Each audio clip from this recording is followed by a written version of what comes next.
Biz baribir to'g'ri topdik. Which one is correct? You will going to San Francisco one day in your dream. San Francisco is it's the city for lovers. San Francisco have a lot of yo'q bo'lmas. I have been studying for 2 years before I have been with. Demak, birinchi javob.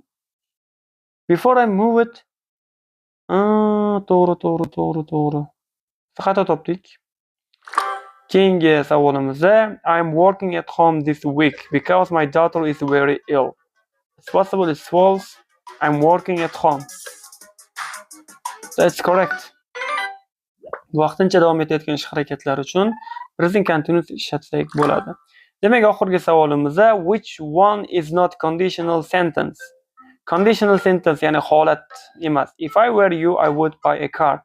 If I pass the exam, if you eat a lot, you would have health problem. If I hadn't seen her, wouldn't have met him before.